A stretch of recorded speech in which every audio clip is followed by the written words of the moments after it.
এই দেখো, এইটা হচ্ছে, ভালো করে দেখে নেবে, এটা হচ্ছে সিল্কের কোল্ড ওয়্যাক্স, এটা হচ্ছে সিল্কের চকলেট হট ওয়্যাক্স। ওকে, তো এই দুটো ডিফারেন্সটা কি? এই দুটো ডিফারেন্সটা হচ্ছে এটাই, কোল্ড ওয়্যাক্সটা শুধুমাত্র আমরা শীতকালে করব, দেখা যাচ্ছে তো। হট ওয়্যাক্সটা আমরা অল সিজন করব। তাহলে অল সিজন করতে গেলে আমরা কি ওয়্যাক্স নেব? Hot wax. হট ওয়্যাক্সে কি কি হয়? হট ওয়্যাক্সের উপকারিতা কি কি আমি বলছি। ট্যান ওঠে, আমাদের স্কিনটাকে উজ্জ্বল করে, শাইন করে, সফট করে।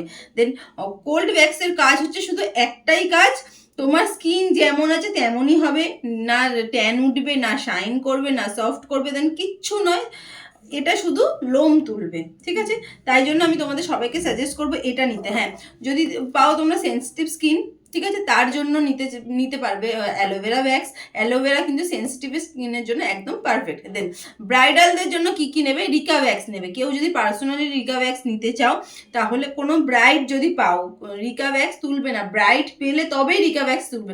রিকা ওয়্যাক্সটাতে অনেক কিছু ব্যাপার থাকে। রিকা ওয়্যাক্সটাতে স্কিনটাকে গ্লো করে, উজ্জ্বল করে। শুধু এটা যেমন ওয়্যাক্স, এই যে ওয়্যাক্স নিলাম, পাউডার নিলাম, জল নিলাম, হয়ে গেল। রিকা ওয়্যাক্সের লোশন লাগে, ঠিক আছে, রিকা ওয়্যাক্সের ময়শ্চারাইজার লাগে, অনেক, ওটার অনেক আইটেম আছে। তো ওতে না গিয়ে ডিরেক্ট এটা দিয়েও করতে পারো, কোনো অসুবিধা নেই। কিন্তু চার্জেস কেমন দিচ্ছে সেই বুঝে তোমরা প্রোডাক্টটা পারচেস করবে। ওকে, তো দুটো ওয়্যাক্সের পরিমাণ আমি বুঝিয়ে দিলাম।